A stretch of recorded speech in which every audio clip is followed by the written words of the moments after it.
नमस्कार, कार्यक्रम डिबेटमा स्वागत छ। अमेरिकी सहयोग सम्बन्धी सम्झौता एमसिसीलाई नेपालले अनुमोदन गर्छ वा गर्दैन, गरे पनि कहिले गर्छ अनिश्चित नै छ। तर यसका कारण आन्तरिक राजनीति भने नराम्रोसँग गिजुलियो। सत्ता गठबन्धन धर्मराएको छ, पुरै जनमत पक्ष र विपक्षमा विभाजित छ। दलका नेताहरूले देखाएको दोहोरो चरित्रले पनि यो विषय झन पछि झन जटिल बनेको छ। नेताहरूले आफ्ना स्वार्थ अनुसार समर्थन र विरोध गरेको देखिन्छ। एमसिसी विकास परियोजना हो वा रणनीतिक भन्नेमा दलहरू कित्ता काट भएका छन्। एमसिसी फिर्ता भयो भने के हुन्छ? अमेरिकाले अनुमोदनका लागि किन दबाब दिइरहेको छ? के एमसिसी भू राजनीतिक टकरावको भुङ्ग्रोमा परेको हो? नेपालले के गर्दा हितमा हुन्छ? आज हामी यही विषयमा छलफल गर्दैछौँ। तपाईँ यो कुराकानी काठमाडौँ उपत्यकामा रेडियो ग्यालेक्सी 101.8 मेगाहर्जमा पनि सुन्न सक्नुहुन्छ। र कुराकानीका लागि हामीसँग हुनुहुन्छ लेखनाथ पौडेल र डीबी सुनार। पौडेल स्विजरल्यान्डको युनिभर्सिटी अफ लोजानमा अन्तर्राष्ट्रिय राजनीतिक अर्थशास्त्रमा विद्यावारिधि गर्दै हुनुहुन्छ भने D B Sunar central China normal युनिभर्सिटीमा अन्तर्राष्ट्रिय सम्बन्धमा विद्यावारिधि गर्दै हुनुहुन्छ। दुवैजनालाई स्वागत छ। धन्यवाद। अब लेखनाथजी, सबैभन्दा पहिला यो एमसिसी किन, कहिलेदेखि र कसरी यो गिजुलियो यसरी? सामान्यतया एमसिसी हाम्रो मुलुकमा एमसिसीको सन्दर्भमा बहुपक्षीय कुराकानी हुन थालेको लामो भइसक्यो र यो त्यति बेलासम्म पब्लिक डिबेटमा थिएन जति बेलासम्म यो नेकपाको आन्तरिक शक्ति सङ्घर्षको कोपभाजनमा परेन।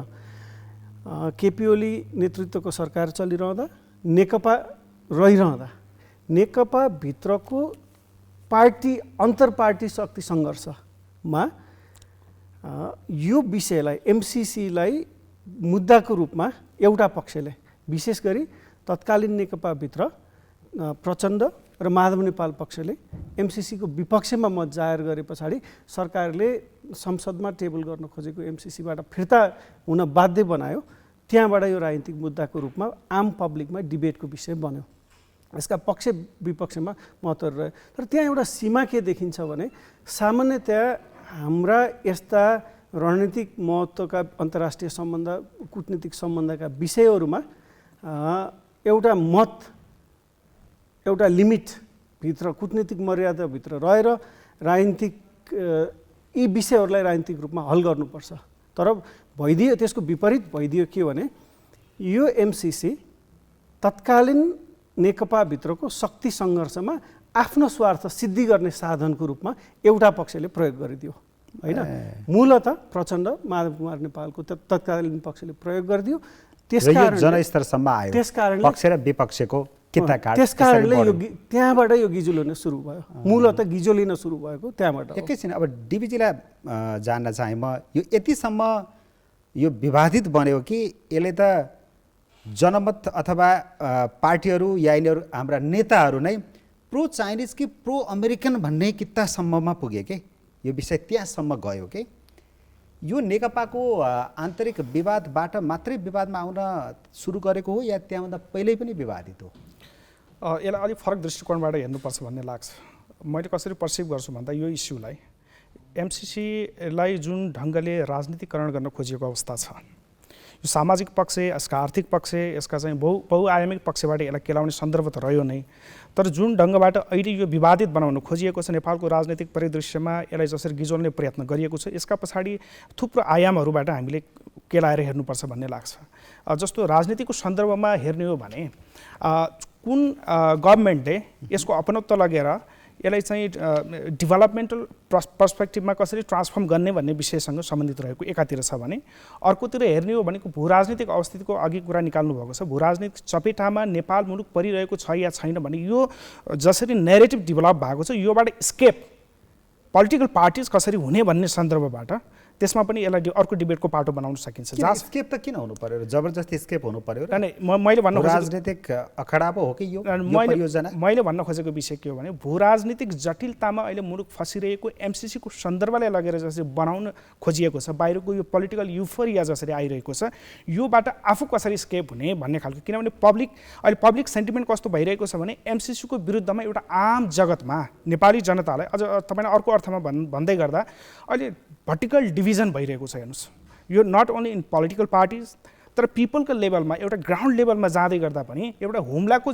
सामान्य जनता घाँस काट्ने एउटा महिलालाई सोध्दै गर्दा पनि एमसिसी चाहिन्छ कि चाहिँदैन आमा भनेर सोध्दै गर्दा चाहिँदैन भन्ने अवस्थासम्म पुर्याएको यो अहिलेको राजनीतिक परिदृश्य हामीले देखिरहेका छौँ। त्यस कारणले गर्दाखेरि सेन्टिमेन्टको आधारमा कसरी यो मुद्दालाई क्यारी गर्ने भन्ने सन्दर्भसँग पोलिटिकल पार्टिजले आफ्नो अपनत्वका विषयहरू र भू राजनीतिक परिधिबाट जसरी यसलाई व्याख्या गर्ने र आफू चाहिँ गिजोड्ने प्रयत्नबाट विभिन्न माध्यमहरू लागिरहेका छन् त्यसबाट कसरी स्केप हुने भन्ने धारमा पोलिटिकल पार्टिज खास गरिकन यसको चाहिँ विरोधाभास परिस्थितिबाट आफू कसरी बाहिर निस्किने भन्ने एकातिर त्यो पनि देखिन्छ जस्तो लाग्छ मलाई। ठिक छ लेखनाथजी, अब यो निर्विवादित विषय हो त फेरि यसमा के विवाद गर्नै नपर्ने विषय छ नि त? म एउटा कुरा के भने यस्तो मुद्दामा पब्लिक जनस्तरमा बहस हुनु दिनुपर्ने पर्छ स्वाभाविक हो, तर विषय कहाँ हो भने जनस्तरमा बहस हुनु जनतामा यसमा के अरे डिबेट गर्नु पक्ष विपक्षमा उभिनुसम्म पनि ठिकै हो, तर यसलाई कहाँ विषयान्तर गर्न भएन भने अतिरञ्जना गर्नु भएन। हाम्रोमा दुई खाले अतिरञ्जना छ। एक खाले अतिरञ्जना एमसिसी नभए त सबै कुरा सकिन्छ, एमसिसी नै यो मुलुक बचाउने यो राष्ट्र बचाउने हाम्रो आर्थिक के अरे बचाउने हाम्रो अर्थतन्त्र बचाउने कडियो भनेर एकाथरी मान्छेहरूले प्रस्तुत गरिरहेछन्। अन्तर्राष्ट्रिय सम्बन्ध नै ध्वस्त हुन्छ, भएन भने अन्तर्राष्ट्रिय सम्बन्ध ध्वस्त हुन्छ, सबै कुरा ध्वस्त हुन्छ भनेर प्रस्तुत गरिरहेछन्। अनि अर्कोतिर के भनिरहेछन् भने अर्कोतिर मान्छेले यहाँ त सेना आइहाल्छ भनिरहेछन्। यो दुवै थरी अतिरञ्जना हो होइन। एउटा विकास परियोजना एमसिसी एउटा विकास परियोजना हो र हामीले यो विकास परियोजना भनिरहँदा के बिर्सिनु हुँदैन भने हरेक मुलुकले दिने विकास सहयोगहरू चाहे त्यो विकास कुनै न कुनै नाममा होस् उसको परराष्ट्र नीति र उसको राष्ट्रिय सुरक्षा नीतिभन्दा बाहिर गएर दिँदै दिँदैनन्, त्यसको विपरीत हुने गरी दिँदै दिँदैनन्। हर मुलुकको परराष्ट्र नीति जहाँ पनि हामी हर मुलुकको परराष्ट्र नीति र उसको राष्ट्रिय सुरक्षा नीतिभित्र रहेर उसको अनुकूलतामा दिने हो यस्ता सहयोगहरू। त्यो चाहे एमसिसी होस्, त्यो चाहे बिआरआई होस्, त्यो चाहे भारतले दिने अर्को कुनै खालको सहयोग होस्, उनीहरूको आफ्नो स्वार्थभन्दा बाहिर हुने गरी उनीहरूको स्वार्थलाई असर पर्ने गरी उनीहरूको हाम्रोमा चासोलाई होइन कन्ट्राडिक्ट हुने गरी कुनै पनि सहयोगहरू आउँदैनन्। त्यो हुँदा हामी के प्रश्न हुनुपर्छ भने एमसिसी पनि त्यस्तै गरी अमेरिकी चासो अमेरिकी फरेन पोलिसी इन्ट्रेस्टभन्दा बाहिर गएर आउनै सक्दैन। त्यसको परिकल्पना गर्नु चाहे त्यो बिआरआईको होस्, यस्तो कुराको परिकल्पना गर्नु त्यो स्वेर कल्पना मात्रै हो, बिना स्वार्थको कुनै पनि सहयोग आउँदैन होइन। जब बिना स्वार्थको कुनै पनि चिज आउँदैन भन्ने छ भने हामीले त्यसको प्रष्टतामा के बुझ्नुपर्छ भने हामीले करिब 1 दशक अगाडि यो हाम्रोसँग नेगोसिएसनमा आइरहँदा नै हामी त्यो कुरामा प्रष्ट हुन जरुरी थियो होइन। यत्रो कमिटमेन्ट गरिसकेका छौँ होइन। विभिन्न सरकारहरूले विभिन्न तहमा कमिटमेन्ट गरिसकेका छन्। यो कमिटमेन्ट गरेको विषयलाई आन्तरिक राजनीतिको शक्ति सङ्घर्षको मुद्दाको रूपमा परिणत गर्नु हुँदैन थियो नेतृत्वले। त्यहाँ हो कमजोरी भएको सवाल एकातिर होइन।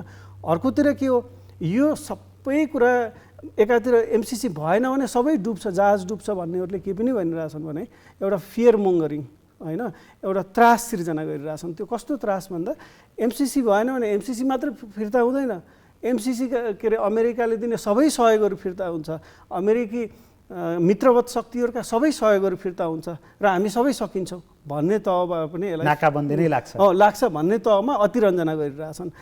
मैले बुझेको अमेरिकी कुटनीति के हो भने यति सहज यति बचपना गर्दैन।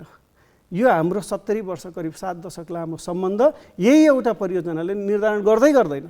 फिर्ता जाँदैमा सबै सम्बन्ध बिग्रिन्छ, अमेरिका रिसाउँछ, यो फिर्ता जाँदैन। दोस्रो कुनै न कुनै रूपमा एमसिसी ल मानौ हामीले हाम्रो आन्तरिक राजनीतिले कुनै न कुनै हिसाबले अस्वीकार गर्यो मानौ, त्यो खण्डमा पनि अमेरिकी प्रेजेन्स नेपालमा त यही स्तरमा रहि नै रहन्छ। अमेरिकाले आफूले आफ्नो यो सबै कुरा छोडेर आफ्ना प्रतिस्पर्धी शक्तिहरूका लागि स्पेस छोड्दैन। त्यो चाहिँ जो मान्छेले यो सबै छोडेर जान्छ उसका मित्रवत शक्तिहरूलाई सबै पछाडि हट्न लगाउँछ भने त्यो सबै पछाडि हट्न लगाएर अर्को कुनै के अरे उसले प्रतिस्पर्धा गरिरहेको शक्तिलाई स्पेस छोड्दैन। अमेरिकी कूटनीतिको आधारभूत कुरा बुझ्ने मान्छेले पनि यति कुरा चाहिँ बुझ्नुपर्छ। त्यो हुँदा यो एमसिसी नहुँदा सबै डुब्छ, एमसिसी मात्रै हाम्रो अर्थतन्त्रको हाम्रो विकासको सबै कुराको साधक हो भन्ने र अमेरिका र नेपालको सम्बन्धको यही मूल कुरा हो, यही नै अन्तिम कुरा हो भन्ने जुन अतिरञ्जन छ त्यो पनि गलत छ। यो अमेरिका र हाम्रो द्विपक्षीय सम्बन्धमा एउटा महत्त्वपूर्ण कडी हो, तर यो मात्रै कडी होइन कि यो भएन भने सबै फिर्ता हुने गरेको यो कडी होइन र त्यो स्पेस अमेरिकाले छोड्दैन। यति कुरामा हामी प्रष्ट हुनुपर्छ। ओके डिभिजी, अब यहाँनिर चाइना जोडिएको छ, ऊ आफै जोडिएको छ भित्रभित्र वा उसलाई जबरजस्त तानेर जोडिएको छ, यो कुरा त अब हामी त बुझिरहेको छैन, तर तपाईँले के बुझ्नुभयो? तपाईँको अध्ययनले के देखाउँछ? यहाँ चाइना जोडिएको छ यो विषयमा? चीन र अमेरिकाको टसल हो यो जस्तो लेखनाथजीले भन्नुभयो जस्तो प्रष्ट रूपमा के हो भने चाहे त्यो एड होस्, चाहे फाइनेन्सियल सपोर्ट होस्, चाहे अनुदान जे पनि होस्, एसिस्टेन्ट होस्, ग्रान्ट होस्, यो सबै कुराको पछाडि एउटा कुरा के हो भने नेपालले केही कुरा कसैलाई दिँदै गर्दा, आफ्नो क्षमताले भ्याएसम्म दिँदै गर्दा इट्स अल अबाउट उसको के हुन्छ भने अप्रोच, कुनै पनि देशसँग अप्रोचमा कुनै न कुनै इन्ट्रेस्ट हुन्छ, उहाँले भनिसक्नु भएको छ। त्यसमा मेरो पनि सप्लिमेन्ट त्यसै नै रहन्छ र त्यसमा मेरो पनि मैत्रता रहन्छ। तर समग्रमा विषय के हो भने आज नेपाललाई हामीले आफ्नो भूराजनीतिक परिस्थितिलाई कसरी बुझिरहेका छौँ, हाम्रो लिडरसिपले कसरी बुझिरहेको छ भन्ने कुरा प्रश्न महत्त्वपूर्ण। त्यो आउँछु, म त्यहाँनिर आउँछु। मेरो प्रश्न थियो यहाँनिर चीन जोडिएको छ, जोड्दैछु, जोडाइएको छ के हो कुरा? जोड्दैछु। तर तपाईँले प्रथम प्रश्नमा जस्तै रेज गर्नुभएको छ प्रो अमेरिकन एमसिसीको सन्दर्भमा प्रो अमेरिकन प्रो चाइनिजको रूपमा यसलाई चाहिँ भर्टिकल डिभिजनमा चाहिँ डिभाइड गरिएको अवस्था छ। अब यसलाई प्रत्यक्ष रूपमा चीन जोडिएको छ भन्दै गर्दा जस्तो एमसिसी निश्चय पनि एउटा कुरा के हो भने कुनै पनि परियोजना, खास गरी अहिले चाहिँ ग्लोबल पावरको एक्सर्साइजमा रहेका दुईटा मुलुक अझ मल्टिप्लायर वर्ल्डमा अहिले यो चाहिँ यो विश्व राजनीतिक व्यवस्था जाँदै गरेको अवस्थामा निश्चय पनि चीनको पनि नेपालप्रति इमिडिएट नेबर भएको हो हैन। फेरि सेक्युरिटीको कन्सर्न छ, इन्डो पेसिफिकको कुराहरू आइरहेको छ, पेसिफिक ओसनमा कसको प्रेजेन्स स्ट्रङ हुने भन्ने विषय हामीले चाहिँ टिपिपी हिजो चाहिँ बाराक ओबामाले ल्याउनु भएको कन्सेप्टमा पनि थियो। अहिले चाहिँ त्यसलाई रूपान्तरण गर्दै त्यसलाई ट्रान्सफर्म गर्दै तपाईँको यो ट्रम्प एडमिनिस्ट्रेसनले ल्याएको यो इन्डो पेसिफिक स्ट्राटेजीको कुरा पनि छ। तर यसको अर्थ इन्डो पेसिफिकको स्ट्राटेजी एमसीसँग जोडिएको भन्ने कोणबाट मैले भन्न खोजेको छैन कि, तर भूराजनीतिक परिस्थितिको अवस्थामा जुन ढङ्गले ग्लोबल पोलिटिक्स अहिले चाहिँ सतहमा आइरहेको छ यसमा चीनको चासो चाहिँ नेपालको राजनीतिमा रहनु स्वाभाविक हो। तर एमसिसीको विषयमा रहने सन्दर्भमा यसलाई चाहिँ अलिक फरक दृश्यबाट हेर्नुपर्छ भन्ने लाग्छ मलाई। जस्तो बेल्ट एन्ड रोड इनिसिएटिभ 2017मा हाम्रो तत्कालीन अवस्थामा नेपाल सरकारले साइन गरिरहँदा नेपालमा विशुद्ध विकासका लागि यसको आवश्यकता छ भन्ने अनुभूतिका साथ गरिएको हो। त्यसै गरी एमसिसीको सन्दर्भमा पनि हामीले यसलाई चाहिँ अतिरञ्जनाको उहाँले भने जस्तो एउटा कुरो मेरो के कुरामा अग्रिमेन्ट छ भने जस्तो जुन किसिमले यो मुद्दालाई उछाल्न खोजिएको छ नि, उछाल्न खोजिएको यसको सबै कुरा एमसिसीले नै निर्धारण गर्ने भन्ने विषय होइन। जस्तो 1947 अप्रिल 25मा हाम्रो दौत्य सम्बन्ध अमेरिकासँग स्थापना भयो। स्थापना भइसके पछाडिको यो 70-71 वर्ष लामो दौत्य सम्बन्धमा पनि हामीले निरन्तर रूपमा 1951बाट निरन्तर रूपमा अमेरिकाले एड हामीलाई दिइरहेको छ, सपोर्ट गरिरहेको छ। डेभलपमेन्ट एसिस्टेन्टमा होस्, युएसएआइडी मार्फत होस्, विभिन्न अरू एजेन्सिज मार्फत होस्, तर नेपालमा एड दिइरहेको छ। त्यसका आफ्नो अहिले पछिल्लो क्रममा फेरि चीनको सन्दर्भमा तपाईँले जोडिरहँदा मैले भन्न खोजेको विषय के हो भने ग्लोबल एमसिसीमा चीनको इन्ट्रेस्ट कति छ भन्ने थियो। एमसिसीको विषय त्यो त म तपाईँको प्रश्नमा आउँदैछु, मैले बिचमा पनि अलिकता जोडिरहेको थिएँ। एमसिसीको विषयमा एमसिसीलाई एउटा कोणमा राखेर हेर्नुपर्छ र बेल्ट एन्ड रोड इनिसिएटिभलाई एउटा कोणमा राखेर हेर्नुपर्छ। मैले के भनिरहेको छु भने नेपाल इमिडिएट चीनको नेबर हो र नेपालको लागि पनि चीन इमिडिएट नेबर हो। तर फार डिस्टेन्स नेबरको रूपमा अमेरिका हुँदै गर्दा पनि उसको प्रेजेन्स नेपालमा त इमिडिएट नेबरभन्दा कम छैन। विगत लङ हिस्ट्री हामी हेर्न सक्छौँ। त्यस कारणले गर्दा यो भूराजनीतिक अन्तर्राष्ट्रिय इन्टरनेसनल पोलिटिकल अर्डरमा जुन किसिमको डिस्कोर्स भइरहेको छ अहिले पछिल्लो क्रममा, अझ यो ग्लोबल पावर्स चाहिँ वेस्टबाट इस्टमा सिफ्ट भइरहेको छ हैन। त्यसै गरी तपाईँको चाहिँ लुकिङ इस्ट पोलिसीदेखि लगेर सबै कुरा हेर्दै गर्दा हामीले के देख्छौँ, निश्चय पनि यो एमसिसीको विषय मात्रै भन्दिनँ म, यसमा चाहिँ बेल्ट एन्ड रोड इनिसिएटिभ होस्, एमसिसी होस्, अरू युरोपियन पावरहरूको कुरा होस्, अझ हामी चाहिँ इमिडिएट साउथ नेबरको कुरा हामीले छुटाउनै हुँदैन, जोसँग हाम्रो त्रिपक्ष के अरे तपाईँको त्रिकोणात्मक सबै किसिमको सम्बन्धलाई हेर्दै गर्दा निश्चय पनि चीनको चासो केही न केही छ। तर त्यो चासोको विषयमा अनफोल्ड कसरी गर्ने भन्दै गर्दा विभिन्न डाइमेन्सनहरू केलाउनुपर्छ।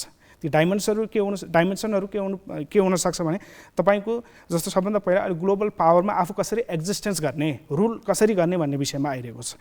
अनि 1991को युएसएसआरको डिसेन्टिग्रेसन पछाडि युनिपोलर वर्ल्डको अमेरिकाले जसरी रुल गरिरहेको छ त्यसलाई अब तपाईँ अर्को अर्थमा अझै अलिकति म 2 मिनट लिन चाहन्छु 2 मिनट के लिन चाहन्छु भने एउटा ग्राम एलिसन भन्ने एउटा पोलिटिकल साइन्टिस्ट छन् उनीहरूले चाहिँ एउटा थुसिडी ट्र्याप भन्ने एउटा लेक्सिकन कोइन गर्नुभएको छ बडो इन्ट्रेस्टिङ कुरा छ उहाँले चाहिँ एउटा टेड टक दिँदै गर्दा र त्यसको विषयमा उहाँले चाहिँ थुसिडी ट्र्याप भन्ने कोइन गरिरहँदा एउटा किताब पनि लेख्नु भएको छ र त्यसमा विगत 500 वर्षको इतिहास तपाईँले हेर्नुहुन्छ भने यो यद्यपि अलिक ट्र्याक तपाईँको प्रश्नमा त अलिक ट्र्याक बाहिर जान सक्छ तर योसँग कन्सर्न भएको विषय भएको हुनाले भन्दैछु विगत 500 वर्षको इतिहास उहाँले चाहिँ केलाउनु भएको छ राइजिङ पावर र स्ट्याटसको पावरको विषयमा स्ट्याटसको पावरलाई डिस्प्लेस गर्नको लागि राइजिङ पावर जब चाहिँ अगाडि बढ्न खोजिरहेको हुन्छ तब चाहिँ कन्फ्लिक्ट अनिवार्य हुन्छ त्यो हिस्टोरियन थुसिडिड ट्र्याप्सको रूपमा उहाँले चाहिँ त्यसलाई चाहिँ पेलोपोनेसियन वारको जुन कुरा छ त्यो कुरालाई जोड्दै उहाँले चाहिँ यहाँ लेख्नु भएको छ र 16वटा यस्तो परिस्थिति निर्माण भएको छ जसले गर्दा वारको स्टेजमा पुगेको छ 12वटा केसेसहरू वारमा रूपान्तरण भएको छ युद्ध नै भएको छ 4वटा चाहिँ यो वा त्यो ढङ्गले त्यसमा चाहिँ त्यत्तिकै स्थगन भएको अवस्था देखिन्छ तर पछिल्लो कुरामा जस्तै यो ग्लोबल पावर वेस्टबाट इस्टमा निश्चय पनि आइरहेको बेला चाइनाको पनि त्यत्तिकै इन्ट्रेस्ट हुनु र अमेरिकाको पनि त्यत्तिकै इन्ट्रेस्ट हुनु र अन्य पावर्स भनेको राइजिङ पावरमा त भारत पनि छ हामीसँग इमिडिएट नेबर छ उसको पनि स्वाभाविक रूपमा यसमा चासोको विषय रहेको छ ओके लेखनाथजी अब बिना स्वार्थ त कसैले सहयोग गर्दैन एमसिसीको यो सहयोगमा चाहिँ अमेरिकन स्वार्थ के हो त यसमा प्रश्न छ जस्तै सामान्यतया अमेरिकीहरू आफ्नो अनुकूलता अहिले विश्वव्यापी शक्ति विन्यासमा आउँदै गरेको परिवर्तनमा त्यो भित्रको हाम्रो मुलुकमा हामी जुन भूराजनीतिक अवस्थामा छौँ हाम्रो जुन भूराजनीतिक अवस्थिति छ त्यो भित्र आफ्नो अनुकूलता खोज्ने हो त्यो भित्र आफ्नो अनुकूलता खोज्नका लागि नेपालसँगको सम्बन्ध उसका लागि अनिवार्य हो त्यसै गरी जसरी चीनका लागि भारतका लागि हामीसँगको सम्बन्ध अनिवार्य छ त्यसै गरी उसका लागि पनि हामीसँगको अनुकूल सम्बन्ध जसरी मैले अघि भने सामान्यतया भारतको हामीप्रतिको नीति नियन्त्रित अस्थिरता हो चीनको अनुकूल स्थिरताको कुरा हो र अमेरिकाको पनि हामीसँग अनुकूलता खोज्ने नै हो त्यसो हुँदा एमसिसी हामी दुईटा बीच मुलुकको सम्बन्धमा अमेरिकी अनुकूलतालाई स्थापित गर्ने कुरा हो हैन त्यो अमेरिकाले खोजेको तर अनुकूलता चाहिँ हैन तर त्यो अनुकूलता स्थापित गर्ने कुरा हो भन्दैमा त्यसको अर्थ के होइन भने त्यसको अर्थ चाहिँ सेना आइहाल्छ बुट बज्रिहाल्छ हैन उसले दैनिक राजनीतिमा हस्तक्षेप गर्न थालिहाल्छ भन्ने चाहिँ होइन उसको अनुकूलता के हो त भन्दा हाम्रो जस्तो मुलुक जुन रणनीतिक भूराजनीतिक अवस्थितिमा छ त्यो चाहिँ आफ्नो विपक्षमा प्रयोग नहोस् भन्ने नै हो चीनले प्रयोग नगरोस् खास गरी अरू कुनै शक्तिले प्रयोग नगरोस् भन्ने नै हो त्यो फेरि एउटा शक्ति मात्र होइन हाम्रो वरिपरि रहेका 3टा हामीलाई सबैभन्दा प्रभावित गर्ने शक्ति राष्ट्रहरू सबैको कुरा त्यही हो सबैको कुरा त्यही हो त्यो तीनवटा भनेको चीन भारत र अमेरिका सबैको कुरा त्यही हो हामीले चाहिँ अब यहाँ मैले धेरै कस्तो देख्छु भने हो बिआरआई र एमसिसीको अनुमोदनमा एउटा भिन्नता छ हामीले एमसिसीलाई संसदमा लगेर अनुमोदन गर्ने भन्यौँ होइन अब त्यो चाहिँ कमिटमेन्ट गरिसकेका छौँ हाम्रो राष्ट्रको क्रेडिबिलिटी विश्वसनीयताको कुरा पनि हो करिब एक दशकदेखि विभिन्न राजनीतिक नेतृत्वले विभिन्न सरकारहरूले निरन्तर कमिटमेन्ट गर्दै आएको कुरा हो त्यसो हुँदा हामीले के त्यो कमिटमेन्ट गर्नुभन्दा अगाडि नै जहाँ इन्डोनेसियामा भएको छ त्यसै गरी संसदमा नलइकन एमसिसी गर्ने अनि विभिन्न ठाउँमा विभिन्न हिसाबले भएको छन् एमसिसी सबै ठाउँमा हो एउटा के हो भने एमसिसीको एउटा मोडल वर्षक संसदमा लगेर पास गरेर लेजिटिमेसी सहितको होस् भन्ने अमेरिकाको यो बेसिक कुरा हो तर त्यसमा विभिन्न स्ट्रेन्थमा नेगोसिएसन मुलुक अनुसार भएको छन् हामीले यो गिजोल्नुभन्दा अगाडि होइन आफ्नो आन्तरिक राजनीतिमा शक्ति प्राप्त गर्नका लागि यसलाई इन्स्ट्रुमेन्टलाइज गर्नुभन्दा अगाडि त्यहाँ नेगोसिएट गर्नुपर्थ्यो त्यहाँ हाम्रो चुक भएको छ सुरुमै हाम्रो तर्फबाट त्यो चुक हो तर जब हामी त्यहाँ चुक भइसकेका छ हामीले संसदमा लगेर अनुमोदन गर्छौँ भनिसकेका छौँ भने त राष्ट्रले गरेको कमिटमेन्ट पुरा नगर्नु त राष्ट्रको विश्वसनीयतामाथि आउने आँचो एक सँगसँगै बिआरआई गरेका छौँ हामी बिआरआई चाहिँ चिनिया रणनीतिक स्वार्थभन्दा बाहिर रहेर चीनले बिआरआई नेपालमा गर्छ कुनै पनि अर्थमा गर्दैन उसको सुरक्षा, उसको पनि सुरक्षा नीति, उसको पनि परराष्ट्र नीति, उसको पनि रणनीतिक चासो भित्र रहेरै गर्छ। उसको अनुकूलताकै लागि गर्ने हो। एमसिसी पनि त्योभन्दा धेरै फरकै छैन। फरक त्यही मैले अघि भनेको एउटा संसदमा लाने कुरा बाहेक अरू कुनै फरक छैन।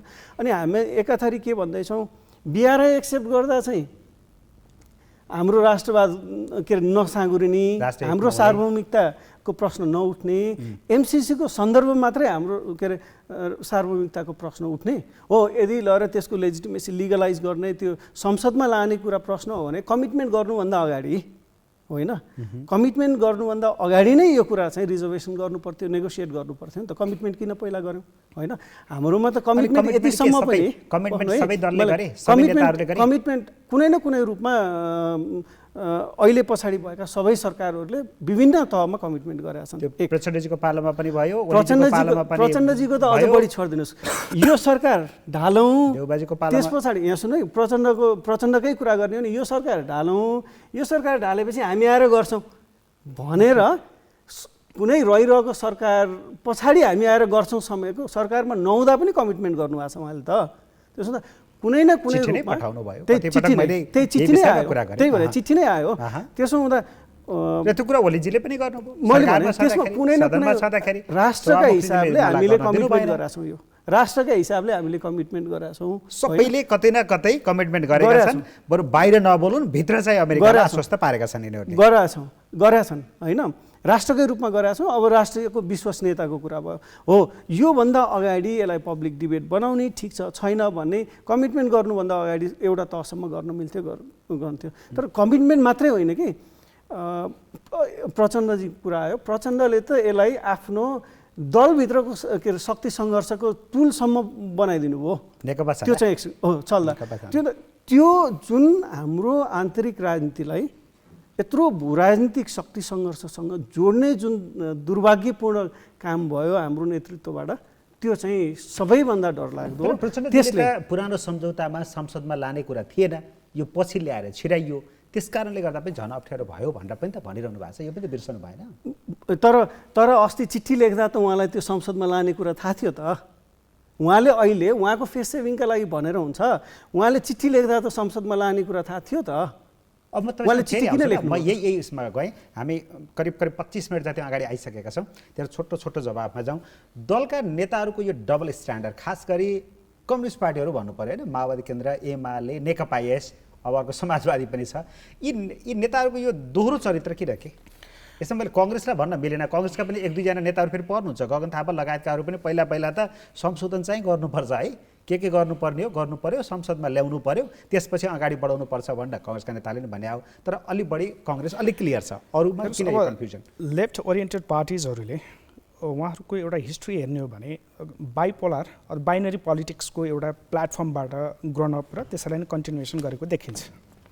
जस्तो हिजोको मात्रै केसलाई मैले सतहमा ल्याएर तपाईँको प्रश्नलाई जवाब दिँदै गर्दा, हिजो प्रचण्डजीले भित्र नेगोसिएसन पनि गरिराख्नु भएको थियो, कुन ढङ्गले यो एमसिसीलाई आफ्नो दलको अवधारणा प्रस्तुत गर्ने र सत्ता गठबन्धनमा यसलाई कसरी लाने भन्ने विषयमा सम्माननीय प्रधानमन्त्री शेरबहादुर देउबाज्यूसँग छलफल पनि जारी राख्नु भएको थियो। सँगसँगै अन्य शक्तिहरूसँग साँठगाँठ गरेर सडकमा गएर नारायण काजी श्रेष्ठ लगायतका नेताहरू चाहिँ सडकमा आइरहनु भएको छ। ठ्याक्कै मैले भन्न खोजेको बाइनरी पोलिटिकल सेन्टिमेन्टबाट उहाँहरू गाइडेड हुनुभएको छ, जसले गर्दाखेरि नेपालको पोलिटिक्स आजको यो लामो यो ट्रान्जिसन फेज, खास गरी 2007 पछाडि विक्रमसम्म 2007 राणा शासनको अन्त्य पछाडिको यहाँसम्मको कालखण्ड हेर्ने हो भने, अझ 46 पछाडिको यताको कालखण्ड हेर्ने हो भने, दलहरूले कहिले पनि लेफ्ट र जस्तो के अरे नेपाली कङ्ग्रेस पार्टी र अन्य दलहरू, खास गरी लेफ्ट ओरिएन्टेड पार्टिजहरूको कुरामा चाहिँ जहिले पनि बाइनरी पोलिटिक्समा उहाँहरूको चाहिँ त्यो शक्ति सङ्घर्षदेखि लगेर सबै कुराहरूमा इन्फ्लुएन्सदेखि लगेर उनीहरूको cooperation, at the same time cooperation and confusion दुईटै कुरा सँगसँगै लाने यो प्रवृत्तिले गर्दाखेरि नेपालको यो 46 यतातिरको दलीय राजनीतिक, अब तपाईँलाई अर्को कुरा पनि जोडिहालौँ म, माओवादी शान्ति प्रक्रियामा आइसकेपछि संसदीय व्यवस्थाले स्वीकारेर आएको हो नि, आज एमसिसी टेबलै गर्न नदिने। हिजो केपी शर्मा ओली हेर्नु सत्तामा रहँदै गर्दा उहाँको पोजिसन के थियो, उहाँले अहिले यो भाइरल पनि निकै भइरहेको छ, उहाँले चाहिँ त्यो के अरे माथि बेलको माथि गएर बस्दै गर्दा उहाँले मजाले पाना पल्टाएर भनिराख्नु भएको थियो यो एमसिसीमा कहाँ छ संशोधन गर्नुपर्ने ठाउँ, कतै छैन नि, यो त राष्ट्र हितमा छ भन्ने व्यक्ति आज किन मौन भइराख्नु भएको छ। बाइनरी पोलिटिक्सले गर्दाखेरि आज के देखिरहेको, सबै कुरा चाहिँ एम्बिग्युटीमा देखिरहेको छ र कांग्रेस, नेपाली कांग्रेस पार्टीले डे वानबाट आफ्नो पोजिसन यसमा फर्मली आफ्नो पोजिसन क्रिएट गरेको छ कि यो राष्ट्रको हितमा यो कारणले छ भनेर। हिजो अस्ति मात्र यो तपाईँको चाहिँ कार्य सम्पादन बैठकबाट त यो दस्तावेजै पारित गरिसकेको छ र त्यसको व्याख्याहरू सबै निकालिसकेको छ। र बाहिर अर्को कुरा के देखिरहेको छ भने मैले बारम्बार भन्ने गरेको छु, यो प्रायोजित माइन्डसेट भएका सामाजिक अभियन्ताको नाममा होस्, राजनीतिक दलभित्र हिजो चाहिँ इन्फ्लुएन्सियल फिगर भएर कुनै एउटा पार्टीमा रहेका र अहिले चाहिँ पार्टीको इन्फ्लुएन्सियल फिगरबाट चाहिँ विमुख भइरहेका र स्पेस नपाइरहेका नेताहरूले पनि यो जनताको सेन्टिमेन्टसँग कसरी जोडिएको मुद्दा हो र जनताले यसलाई चाहिँ पोजिटिभली जसरी जुन ढङ्गले यसलाई इन्ग्रेभ गरिरहेका छन् त्यो विषयलाई यसले आफू अनुकूलता कसरी रूपान्तरण गर्न सकिन्छ र आफ्नो पोलिटिकल प्रेजेन्स कसरी ल्याउन सकिन्छ भनेर पनि फेरि के देखियो छ, लेफ्ट ओरिएन्टेड पार्टीभित्रकै नेताहरू बाहिर चाहिँ अहिले सडकमा होस् या विभिन्न सामाजिक मिडियामा आएको देखिन्छ, सार्वजनिक बहसको कार्यक्रममा पनि त्यसरी प्रस्तुत भएको देखिन्छ। त्यस कारणले गर्दाखेरि यो विषयलाई यो अवस्थासम्म आफ्नो विशुद्ध रूपमा पोलिटिकल एम्बिसनलाई कसरी फुलफिल गर्ने, पोलिटिकल एक्जिस्टेन्सलाई कसरी फुलफिल गर्ने विषयसँग मात्रै लेफ्ट ओरिएन्टेड पार्टिजहरूले हेरेको छ। र अर्को कुरा हाम्रो लेखनाथजीले भन्नुभएको छ, बेल्ट एन्ड रोड इनिसिएटिभ र यसलाई बुझ्दै गर्दा जस्तो यो विशुद्ध रूपमा लोनको भन्दा पनि यो अनुदानको कुरा छ, यो लोन होइन। हामीले यहाँ बुझ्नुपर्ने कुरा के छ, यहाँ जस्तो अर्को इन्ट्रेस्टिङ कुरा उहाँले भन्नुभएको छ, यो सेना आउने लगायतका विषयहरू चाहिँ जसरी बाहिर अतिरञ्जना गर्न खोजिएको छ, कार्यान्वयनको बेलामा एउटा क्याम्पले अमेरिकी सेनाको क्याम्पले खडा हुन्छ भन्ने खालको अतिरञ्जना कुराहरू आइरहेका छन्। यो कुरालाई चिर्न सक्नु पर्थ्यो। यी यावत अननेसेसरी कुराहरू पब्लिक डोमेनमा जानु भनेको यो निश्चय पनि राम्रो कुरा हो। ठ्याक्कै म त्यहाँनिर आएँ, कांग्रेस एउटा पार्टी हो, ऊ चाहिँ सुरुदेखि एमसिसीको विषयमा क्लियर छ, अनुमोदन गर्नुपर्छ भन्छ। कहिले कहिले नेताहरू त्यो जनमत देखेर डराएर पनि होला, त्यो विरोधी जनमत देखेर हो संशोधन गर्नुपर्छ, पर्यो भने चाहिँ गर्नुपर्छ भन्नुहुन्छ उहाँहरूले। मैले भन्न खोजेको लिडरसिपबाट भएको छैन त्यो पनि तलको नेता। र अर्को कुरा सँगसँगै भन्छु, त्यो पार्टीको दस्तावेजले पारित गरिसकेको कुरालाई एउटा व्यक्तिले फेरि व्यक्तिले भन्दा सतहभन्दा एउटा प्लेटफर्मभन्दा बाहिर गएर मेरो अर्को कुरा के थियो भने यसरी पक्षमा लागेको कांग्रेस जसरी एमसिसीको विरोधमा लागेका नेता पार्टीहरू र कार्यकर्ताहरूले जनतामा आफ्नो तर्कहरू प्रस्तुत गर्नुभएको छ, यस कारणले गर्दा यो राष्ट्रघाती छ भनिरहनु भएको छ। पक्षमा भएको कांग्रेस फेरि किन बोल्दैन, उसका नेताहरू किन बोल्दैनन्, किन पुच्छर लुकाएर बसेका छन्, उनीहरू किन डराएका छन् एमसिसीको पक्षमा लबिङ गर्न? महत्त्वपूर्ण प्रश्न उठान गर्नुभएको छ। अहिले पछिल्लो क्रममा यहाँले कतिको यो पछिल्लो एक दुई दिनका छोडिदिनुहोस्, म भन्दैछु। अनि एउटा कुरा गल्ती भएको छ भने मेरो व्यक्तिगत महसुस के देख्छु भने नेपाली कांग्रेसले जुन ढङ्गले यो विषयलाई पब्लिक डोमेनमा हिजोको दिनमा, किनभने यस्तो हस्ताक्षर कर्ताको एउटा नाताले मात्रै नभएर यो त एज अ स्टेटको, अझ अर्को कुरा तपाईँको के हो भने गभर्मेन्ट भनेको अविच्छिन्न उत्तराधिकारी रहन्छ होइन। 2011बाट बाबुराम भट्टराईको पालादेखि त्यहाँबाट हेर्दा बाबुराम भट्टराई, त्यसपछि गएर तपाईँको खिलराज रेग्मी, सुशील कोइराला, केपी शर्मा ओली, त्यसपछि प्रचण्ड, फेरि शेरबहादुर देउबा, अझ त्यति मात्र नै दुईटा प्रधानमन्त्री छुट्नु भएको छ, के अरे माधव कुमार नेपाल र झलनाथ खनाल। उहाँहरू पनि नेकपा रहँदै गर्दा इन्फ्लुएन्सियल लिडर हुनुहुन्थ्यो, उहाँ चाहिँ रोल प्ले मात्र नै डिसाइसिभमा हुनुहुन्थ्यो, डिसाइसिभ ठाउँमा हुनुहुन्थ्यो। त्यही भएर सबै नेताहरू क्रमशः जोडिनु भएको छ नि। यो वा त्यो ढङ्गले अस्ति 2-4 दिन हामीले मिडिया छापा मार्फत हेऱ्यौँ, विभिन्न स्ट्याटिक्सहरू आएका छन्, उहाँहरूले चाहिँ प्राग्मेटिक ढङ्गले कसरी पत्राचार गरेका विषयहरू सबै कुरा आएका छन्। यहाँ घाम जत्तिकै छर्लङ्ग भएको विषयलाई अहिले चाहिँ पोलिटिकल कन्जम्सनको लागि मात्रै यो विषयलाई अघि तपाईँले भन्नुभयो पब्लिक सेन्टिमेन्ट कसरी बगिरहेको छ त्यतातिर भयो। त्यो यतातिरको किताको कुरा, मैले तपाईँलाई अर्को किताको कुरा सोधेको थिएँ, कांग्रेसका नेताहरूले मलाई किन क्लियर गर्नु? ठ्याक्कै जोड्दैछु, मैले भनिरहेको छु नेपाली कांग्रेसले एउटा चाहिँ परिस्थिति के छ भने 2048 सालदेखि यो कालखण्डसम्म आउँदै गर्दा जति पनि काम गरेको छ नेपाली कांग्रेसका नेताहरूले स्वीकारेको अवस्था पनि छ। आफूले चाहिँ काम गरेको कुरा पनि जनस्तरसम्म प्रपरली त्यसलाई आर्टिकुलेट गर्न सकिरहेको अवस्था देखिँदैन। र हिजो मात्रै अहिले आज मात्रै प्रधानमन्त्रीज्यूले पनि बडो इन्ट्रेस्टिङ कुरा भन्नुभएको छ, अब कांग्रेसले गरेका कामहरू सबै जनस्तरमा भन्नुपर्छ है भनेर बल्ल आज चाहिँ उहाँहरूको बुद्धि पढाइरहेको आजसम्म चाहिँ त्यो बत्ती किन बलेन्छ? त्यही त बत्ती पनि भन्ने यस्तो छ, एमसिसी पक्ष विपक्षमा पनि मलाई सरकार छैन, यो ठिक छ बेठिक छ भन्ने पनि मेरो चासोको विषय होइन, तर ठिक छ भन्नेले त कुरा जनतालाई कुरा एक्ज्याक्टली हाम्रो प्र्याक्टिस नै हामीले कसरी गर्यौँ, कसरी हामीले नेपाली जस्तो फर इक्जाम्पल नेपाली कांग्रेस पार्टीभित्र जुन कुनै पनि पार्टीमा होस् सिधा answer। सिधा यो किन नेपाली लान काङ्ग्रेस सकेन? नेपाली काङ्ग्रेस पार्टीभित्र जुन ढङ्गको डिस्कोर्स कुनै पनि सतहमा, किनभने यो त राष्ट्रिय महत्त्वसँग जोडिएका यस्ता मुद्दाहरू, राष्ट्रिय महत्त्वका विषयसँग जोडिएका यस्ता अन्तर्राष्ट्रिय मुद्दाहरू जस्तो नेपालको पक्षसँग जोडिँदै गर्दा एउटा दलीय एउटा खास गरिकन लिडरसिपमा रहेको दलले चाहिँ यी मुद्दाहरूलाई क्यारी गर्दै कसरी पोलिटिकल फाउन्डेसनमा इस्टाब्लिस गर्ने र पब्लिक डोमेनमा कसरी लानुपर्छ भन्ने बहसमा सदैव लानु पर्थ्यो। तर यद्यपि चुकिरहेको अवस्था छ भन्ने कुरा त नेपाली काङ्ग्रेस चुक्यो भन्ने खालको त मैले भनिरहेको छु। लेखनाथ चाहिँ अब यहाँनिर मेरो अलि अगाडि बढाउँछु, यहाँ यसमा अल्झाउँदैन। अमेरिकाले चाहिँ यो एमसिसी लिनुपर्छ, ल्याऊ नलियो भने चाहिँ यस्तो हुन्छ भनेर अमेरिकाका उच्च तहका अधिकारीहरूले नेपालका हाम्रा नेताहरूलाई भन्नु कति शोभनीय, यो अन्तर्राष्ट्रिय प्र्याक्टिसमा हुने कुरा हो कि होइन, यो किन यस्तो भएको छ? यसले त झन् आशंका जन्मायो नि त, जबरजस्ती गरे जस्तो भयो नि त, स्वाभाविक देखियो नि त। यसमा दुईटा हिसाबले हेरौँ। एउटा जसरी मुखरित भएर आयो, एक त अमेरिकी डिप्लोमेसीको स्टाइल हो यो, होइन? American diplomacy style straight forward, त्यो राइट भन्ने, प्रष्ट कुरा गर्ने, अर्थमा नेपाली पारामा बुझ्दाखेरि ठाडो कुरा गर्ने, दादागिरी होइन? यसलाई त्यो नभनौँ, अमेरिकी डिप्लोमेसीको स्टाइल नै प्रष्ट कुरा गर्ने हो। यसलाई प्रष्ट कुरा गर्ने, सौम्य भाषाको प्रयोग कहिले हुन्छ कहिले हुँदैन, होइन? प्रष्ट कुरा गर्ने अमेरिकी डिप्लोमेसीको स्टाइल हो यो कुरालाई चाहिँ एक। अर्को के भने एक दशक विभिन्न हिसाबले हामी गर्छौँ भनिरहेछन्, हामी लिन्छौँ भनिरहेछन् भने लिने भए ल्याऊ नभए टुङ्गो गर भनेर त उनले भन्न पाउँछ नि त, भन्न पाउँछ मात्रै होइन, पाउनु है, म त्यसमा भन्छु नै पुनर्विचार हुन्छ, भन्न त्यो लिने भए ल्याऊ नभए टुङ्गो गर भन्न पाउँछ। हो, त्यो सन्दर्भमा मैले भने अमेरिकी सुपर पावर हो र उसको डिप्लोमेटिक स्टाइल चाहिँ यो हो। अब यसमा उसले भाषाको सौम्यताको प्रत्यक्ष यसरी यहाँ नेताहरूलाई फोन गर्ने तहको कुरा चाहिँ अमेरिकीहरूले पनि यो तहमा आउनु हुँदैन थियो, होइन? यही कुरालाई सौम्य भाषामा आन्तरिक हिसाबले डिल गर्नु पर्थ्यो, होइन? तर के भने नेपालभित्रको आन्तरिक राजनीतिले जसरी गिजोल्यो उनीहरू पनि इरिटेसन भयो, त्यो इरिटेट गर्ने काम गर्यो एक, होइन? त्यो इरिटेसनको कारणले इरिटेसन र अमेरिकन डिप्लोमेटिक स्टाइल यो दुइटैको कुरालाई के भयो भने एउटा ग्लोबल पावरको इगो हर्ट गर्ने काम गर्यो हाम्रो यो गिजोलाईले।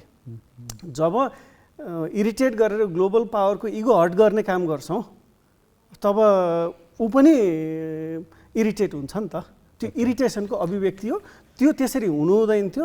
अमेरिका जस्तो लामो डिप्लोमेटिक हिस्ट्री भएको डिप्लोमेटिकल्ली मेच्योर प्लेयरले यस्ता सानातिना इमेच्योरिटीहरू देखाउनु हुँदैन थियो। त्यो चाहिँ त्यो अर्को मैले उहाँको एउटा कुरामा मेरो जस्तै म यो दलीयको केमा जाँदिनँ, होइन? लेफ्ट राइटमा जान्छु। जस्तै मैले अघि लेफ्ट पोलिटिक्सको अति पनि मैले भनिहालेँ छोटोमा, होइन? अगाडि किन भन्दा लेफ्ट पोलिटिक्स चाहिँ कहाँबाट आयो भने विस्तारवाद यो साम्राज्यवादको विरोधी नाराबाट स्कुलिङबाट आयो। त्यसको एउटा एक्सट्रिम छ, आइहाल्छ भनेर मैले त्यो एक्सट्रिमलाई पनि इङ्गित गरेँ। र सँगसँगै मैले के इङ्गित गरेको थिएँ यहाँलाई भने एमसिसी नभए त अमेरिका भागिहाल्छ, उसका मित्र शक्तिहरू सबै भाग्छ भन्ने कुरा फेरि कङ्ग्रेस निकटहरू बुद्धिजीवी भनिएकाहरूबाटै भएको छ। अलि बढी भयो, होइन? बढी भएको छ। त्यो किन त्यो अर्को एक्सट्रिम हो फेरि। यसले पनि यो एक्सट्रिमले पनि के गरेको छ अर्को एक्सट्रिमलाई, किन भन्दा जब यस्तो ध्रुवीकरण हुन्छ एउटा एक्सट्रिम जति एक्सट्रिम जान्छ अर्को पनि त्यत्तिकै एक्सट्रिम, त्यसको रेस्पोन्स पनि त्यत्तिकै एक्सट्रिम भएर हुन्छ, होइन? जब अमेरिका फर्किन्छ उसका मित्रवत शक्तिहरू, मैले अघि नै भनिसकेँ अमेरिका यति कच्चा डिप्लोमेटिक खेलाडी होइन कि यत्रो पुरै फर्केर सबै हटाएर स्पेस खाली गरिदियोस् र अर्को आएर त्यो स्पेस रिप्लेस गरिदियोस्। तर त्यो त्रासको सिर्जना चाहिँ कङ्ग्रेससँग जोडिएका मान्छेहरूबाट भइरहेछ। त्यसले पनि के अरू शक्तिहरूलाई लेफ्ट अलरेडी शङ्का गरिरहेका शक्तिहरूलाई यो कङ्ग्रेससँग जोडिएका पास गर्नुपर्छ भने बुद्धिजीवीहरूको जबरजस्ती के अर्काको कुरा टोलरेट गर्नै नचाहने, सुन्नै नचाहने हिसाबले गर्नुपर्छ त्यो कुरालाई बुझाउनु पर्थ्यो। यो कारणले गर्नुपर्छ। जस्तै मैले अघि नै मेरो पोजिसन त क्लियर गरेको छु नि त, तर सँगसँगै के भनेको छु कम्प्लिकेट गरेको ठाउँमा पनि भनेको छु। यो लेफ्ट भित्रबाट कम्प्लिकेट भयो, तर सँगसँगै राइटले कङ्ग्रेसहरूले पनि यसलाई उत्तिकै कम्प्लिकेट गरेको छ। कसरी गरेको छ भन्दा गर्नै पर्छ भनेर जुन एक्सट्रिम ल्याएको छ र नगर्दा के हुन्छ भनेर रिप्रिकसनहरूको विषयमा फियर मङ्गरिङ, होइन? त्रासको राजनीति सिर्जना गरेको छ, त्रासको वातावरण सिर्जना गर्ने कोसिस भएको छ। त्यो भएर दुवै पक्षका एक्सट्रिमहरू यसमा के अरे यो गिजल्ने कुरामा उत्तिकै जिम्मेवार छन्। हस्, अब डिबिजी एमसिसी आइपिएसको अङ्ग हो कि होइन भनेर मैले तपाईँलाई सोधिनँ। यसमा फरक कुरा छन्। अमेरिकन माथिल्लो तहकै अधिकारीहरूले कसैले हो भनेका छन्, कहिले चिठी पठाउँदा अमेरिकाले होइन पनि भन्छ, उसकै पनि फरक बुझाइ छन्। यतातिर नजाउँ, यदि एमसिसी आइपिएसको अङ्ग भएको हो भने चाहिँ, यदि आइपिएसको अङ्ग नै हो भने चाहिँ के गर्छ यसले? आइपिएसले निर्दिष्ट रूपमा व्याख्या गरेका कुराहरू जे छ त्यही अनुसार काम गर्नुपर्छ यदि हो भने।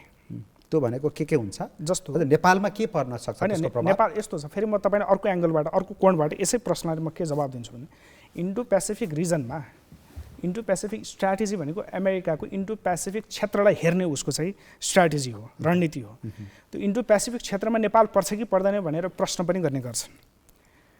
डेफिनेटली भारतको हाम्रो चाहिँ के हो त, भारत मित्र राष्ट्र हो। भारत चाहिँ इन्डियन ओसियनमा छ, माथितिर तपाईँको के छ, चीन छ, र इन्डियासँग जोडिँदै गर्दा नेपाल चाहिँ यो इन्डो पेसिफिक रिजनको कुरा गर्दैछु, स्ट्राटेजी भनिरहेको छैन अहिले मैले। रिजनबाट अलिक पर गएर नेपाललाई बुझ्नुपर्छ भन्ने होइन। फेरि नेपाल चाहिँ त्यही इन्डो पेसिफिक क्षेत्रभित्र नै पर्छ।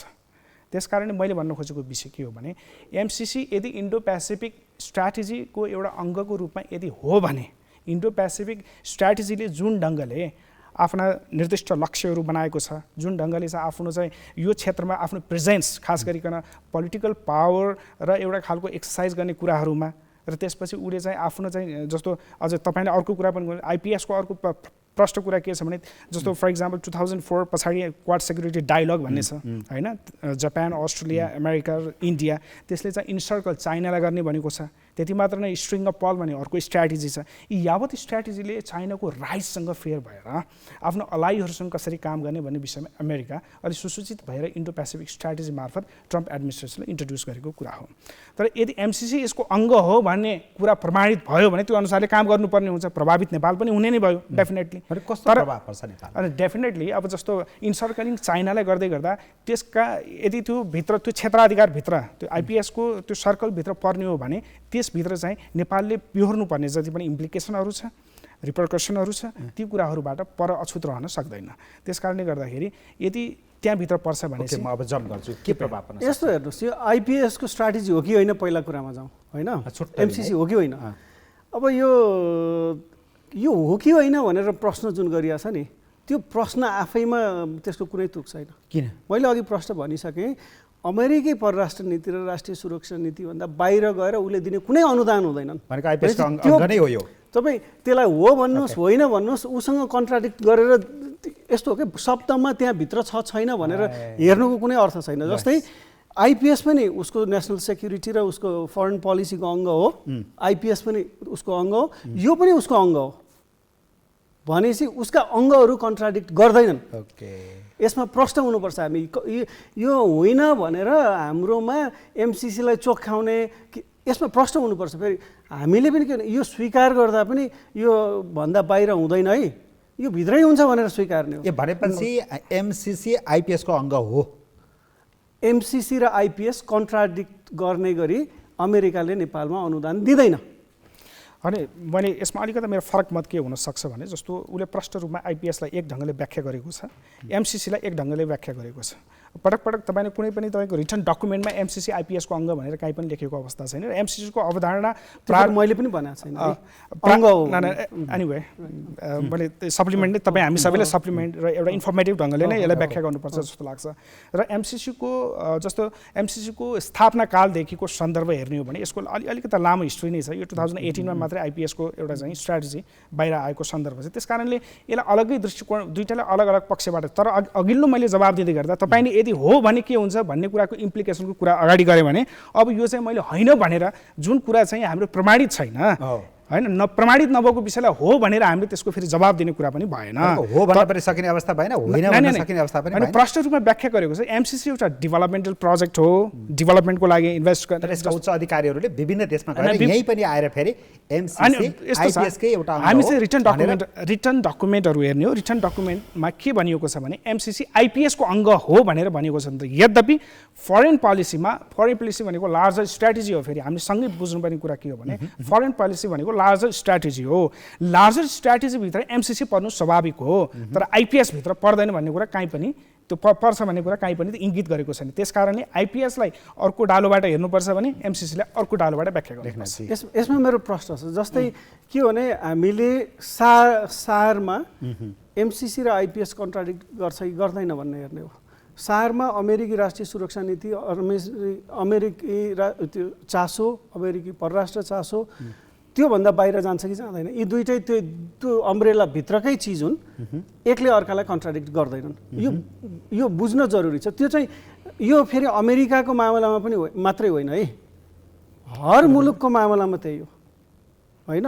यसमा चाहिँ हामीले जस्तै डबल स्ट्यान्डर्ड लिनुपर्ने कुनै ठाउँ छैन। एमसिसी पनि अमेरिकी सुरक्षा त्यो चिन्तन, अमेरिकी परराष्ट्र चिन्तनभन्दा बाहिर आएर हुने चिजै होइन। आइपिएस पनि त्यो अमेरिकी परराष्ट्र र सुरक्षा चिन्तनको पार्ट हो, यो पनि त्यो अमेरिकी परराष्ट्र र सुरक्षा चिन्तनको पार्ट हो। अलि ओभरअलमा हेर्दाखेरि चाहिँ पार्ट हो सारमा। यसमा यो हो कि होइन, लिने कि नलिने, जस्तै लिने कि यी दुईटा कन्ट्राडिक्ट गर्ने गरी आयोजना हुँदैनन्। यी दुईटा कन्ट्राडिक्ट गर्दैन। तर अङ्ग भनेर त्यो भित्र डकुमेन्टेसन भित्र राखेको छैन त्यो आइपिएसको स्ट्राटेजी भित्र। अमेरिकन स्वार्थ जे हो त्यो आइपिएस अन्तर्गत गरिने स्वार्थ पनि त्यही हो, एमसिसीबाट गरिने स्वार्थ पनि त्यही हो। जहाँ जे उसले गर्ने प्रकटीकरणको स्वरूप फरक हो। ओके, उसको चासो, उसको कूटनीतिक चासो, रणनीतिक चासो एमसिसीले सम्बोधन गर्ने गरी नै हुन्छ। उसको विपक्षमा, उसको विपरीत, उसको अनुकूलता बिना, मैले भने नेपालमा उसको अनुकूलता बिना यो एमसिसी परियोजना आउँदैन, उसको अनुकूलताकै लागि आउने हो। त्यसो भने अझै म अगाडि गएँ। अब यो भारतसँग सहमति लिनुपर्ने, भारतले मान्नुपर्ने भन्ने कुरालाई लिएर पनि यहाँ अझ बढी विवाद भयो कि भारत किन? दुई देशको कुरा हो। निश्चय पनि पछिल्लो हामीले चाहिँ आफ्नो यो सेलेक्सन प्रोसिडरमा नेपाललाई दुईटा कुराहरूमा, खास गरी नेपालको डेभलपमेन्टमा दुईटा कुरा महत्त्वपूर्ण छ भन्ने कुरा अवधारणामा केन्द्रबिन्दुमा राखेर अगाडि बढाएको प्रोजेक्ट हो।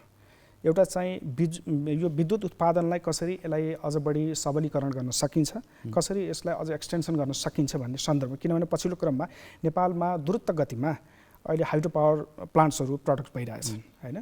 यो तपाईँको चाहिँ हाइड्रो पावर जेनेरेसन भइरहेको छ। हाइड्रो पावर जेनेरेसन भइसकेपछि नेपालको पपुलेसन अथवा नेपालको यो टेरिटोरीभित्र यसको खपतको मात्रा कति, म आइहाल्छ, खपतको मात्रा कति छ भन्ने विषय सँगसँगै केलाउँदै गर्दा आखिरमा यसलाई चाहिँ भारतको कन्सर्नको विषय कहाँ हो भन्दै गर्दा ट्रान्समिसन लाइन जसरी तपाईँको चाहिँ यो के अरे लप्सी फेदीबाट प्रारम्भ भएर गल्छी तनहुँ हुँदै तपाईँको सुनौलसम्म जाँदै गर्दा बेच्ने फेरि भारतमै हो, भारतकै टेरिटोरीभित्र छिर्नुपर्छ। त्यही भएर भारतको कन्सर्न भन्दा पनि भारतसँग यो विषयमा कसरी यसलाई चाहिँ बेच्ने प्रक्रियामा तिमीहरू चाहिँ कुरा गर्छौ भन्ने सन्दर्भमा त्यसमा चाहिँ अकोमोडेट गरेको विषय छ। त्यस कारणले गर्दाखेरि यहाँ भनियो कि के छ भने भारत पनि यो विषयमा जोडियो र यसलाई अतिरञ्जना जुन ढङ्गले बनाउन खोजिएको छ, यो कुराबाट हामी चाहिँ त्यो युफोरियाबाट अथवा त्यो खालको एउटा चाहिँ जुन जिगज्याग छ त्यो जिगज्यागबाट बाहिर निस्कनु। अब छोटोमा मेरो दुईवटा प्रश्न मात्रै बाँकी हुन्छ। प्रश्न त धेरै छन् तर सबैमा जान सकिएन। अमेरिकी नेपालको कानुनभन्दा माथि हुने लेखा परीक्षणका कुरा, यहाँ बौद्धिक सम्पत्तिका कुरा, यहाँ धेरै छन्। यो धेरै पटक होइन। अझै मैले यहाँ जोड्न खोजेको यसमा बुझ्नेहरूले त कसरी बुझ्छन् थाहा भएन, आफ्नो आफ्नो एङ्गलले बुझ्ने होला। तर मान्छेले के भन्छ भने अमेरिकाको प्रेजेन्स नेपालमा भारतले पनि त्यति रुचि राख्ने कुरा होइन। तर यो विषयमा खास भित्र भारतको कुरा के हो होइन? भारत चुपचाप जस्तो छ, भारतले चाहेको हो कि नचाहेको हो कि भन्ने पनि छ क्या यहाँ। अब यस्तो छ हेर्नुहोस्, तपाईँ दक्षिण एसियाको शक्ति विन्यासलाई हेर्ने हो भने दक्षिण एसियामा अहिलेसम्मको अवस्थामा भारत सबैभन्दा प्रभाव राख्ने मुलुक हो होइन। दिल्लीले सबैभन्दा बढी प्रभाव राख्छ यहाँ। दिल्लीले अर्को कुनै शक्तिको प्रेजेन्स आफ्नो कस्टमा भएको देख्न चाहँदैन एक। तर आफ्नो प्रेजेन्स कसैसँग श्रिङ्कनाइज भएर अर्को कुनै शक्ति, उसले पनि प्रतिस्पर्धा गरिरहेको शक्तिसँगको हो भने त्यो समन्वय हुन्छ। तपाईँ विश्वव्यापी शक्ति विन्यासमा आउँदै गरेको परिवर्तनमा जुन चेन्जमा आउँदैछ त्यहाँ चाहिँ अमेरिका र भारतको सहकारीको कुरा अगाडि बढिरहेको छ। त्यसको कुनै न कुनै स्वरूपमा भारतको कस्टमा भारतको आफ्नो प्रभाव नघट्ने गरी यहाँ सहकारी हुने कुरा त यो आदर्शको कुरा गर्दा हुनुहुन्छ हुँदैन अर्को कुरा हो। यथार्थको कुरा छ कि छैन भन्दा छ भारतले आफ्नो प्रभाव नघट्ने र उसँग सहयोगी हुने गरी आउने सबै शक्तिहरूलाई त सहकार्य नै गर्छ। ओके, अब इन्ट्रेस्ट कन्भर्ज यसमा थोरै आधी मिनट इन्ट्रेस्ट कन्भर्ज हुनुको अब जस्तो भारत र अमेरिकालाई एलाईको रूपमा हामीले हेरिरहेका छौँ होइन, यो इन्टरनेसनल पोलिटिकल अर्डरमा त्यो देखिँदै गर्दा त्यसमा इन्ट्रेस्टलाई कन्भर्ज भइसके पश्चात त्यसमा कुनै चाहिँ डिबेट हुन्छ भन्ने कुरा छैन। त्यसकारणले यो विषयलाई चाहिँ उनीहरूले आफ्नो अनुकूलतामा कसरी लिने उहाँहरूको कुरा हो। नेपालको पोलिटिकल पार्टिज र नेपालको पोलिटीले आफ्नो अनुकूलतामा कुनै पनि कुरालाई रूपान्तरण गर्ने कुरा हाम्रो कुरा हो। अब ठ्याक्कै अब आन्तरिक राजनीतिमा आएर सकाउँछु 30 सेकेन्ड मात्रै। यो यति गिजोली हो कि देशको आन्तरिक राजनीतिको संरचना नै बदलिएला जस्तो छ कि कस्तो देख्नुहुन्छ परिदृश्य? यसको प्रभाव गठबन्धन धर्म जस्तो पनि देखिन्छ। निश्चय पनि यो त स्वाभाविक रूपमा बाहिर देखिरहेको छ। आज मात्रै प्रचण्डजीले पनि यदि जबरजस्ती पास गर्न खोजियो, टेबलिङ गर्न खोजियो भने हामी सरकार गठबन्धन तोड्छौँ र बाहिर जान्छौँ सरकारभन्दा भनिराख्नु भएको छ। निश्चय पनि यो विषयलाई हामीले जुन ढङ्गले राष्ट्रिय स्वार्थको अनुकूलतामा कसरी केन्द्रबिन्दुमा राखेर एउटा बहसको बहसको दिशानिर्देश गर्न सक्नु पर्थ्यो, त्यहाँबाट विमुख भइसकेपछि यस्तो खालको यो तपाईँको ब्याम्बुजल हुनु चाहिँ स्वाभाविक। समीकरणहरू अदल-बदल हुन सक्छ। अब मैले एमसिसीले यस्तो छ हेर्नुहोस्, एमसिसीको कारणले हाम्रो आन्तरिक राजनीति गिजोलिएको होइन, हाम्रो आन्तरिक राजनीतिको शक्ति सङ्घर्षले एमसिसी गिजोलेको हो, मैले त्यसरी हेर्छु होइन। किन भन्दा यसको सुरु बिन्दु प्रस्थान बिन्दुदेखि अहिलेसम्मको सन्दर्भमा हाम्रो आन्तरिक राजनीतिको शक्ति अब हाम्रो आन्तरिक राजनीतिको समीकरण कस्तो होला? यही होला या बदलाव होला? अब यसमा यस्तो छ हेर्नुहोस्, यदि आज भनिए जस्तो एमसिसीको कारणले सरकारले एमसिसी टेबल गर्न चाहने, प्रचण्डले त्यो नमान्ने हो भने अहिलेको सरकार शेरबहादुर देउवा नेतृत्व राजनीतिक रूपमा टेक्निकल रूपमा संसदमा अल्पमत होइन, राजनीतिक रूपमा यदि यही कुरा आज जसरी आइरहेछ त्यो हो भने राजनीतिक रूपमा यो सरकार अल्पमतमा परिसकेको छ। यो मुद्दामा कम्तीमा फरक परिदृश्यमा आउँछ परिसकेको छ होइन। त्यसको अर्थ के हो भने अब यसको निकास यही शक्ति यही सरकारको बीचबाट सम्भव नरहने ठाउँमा पुग्छ। यसका लागि यो गिजोलिएको कुरा छिचोल्न पनि नयाँ जनमतको आवश्यकतातिर जान्छ, जसले चाहिँ जस्तो यसमा एमसिसीको पक्षमा रहनेले आफ्नो जनमत प्रकट गर्छन्, विपक्षमा रहनेले आफ्ना प्रतिनिधि प्रकट गर्छन्। यो कुरा चाहिँ चुनावपछि पनि जान सक्छ। यस्तो छ, अब यही भित्र रहेर समाधान छैन। किन भन्दा राजनीतिक रूपमा शेरबहादुर देउवाको सरकार उहाँले चाहेको एजेन्डा ल्याउन नसक्ने सरकार के अरे भइसके पछाडि टेक्निकल्ली उहाँ अल्पमतमा हुनुहुन्न, पोलिटिकल्ली उहाँ अल्पमत गइसक्नुभयो। पोलिटिकल्ली अल्पमतमा गइसके पछाडि यसको निकास दिनु पनि उहाँको मूल कर्तव्य समय सकियो। दुवैजनालाई यो महत्त्वपूर्ण समय र महत्त्वपूर्ण विचार नै राखिदिनु भएको छ। धेरै धेरै धन्यवाद छ। धन्यवाद।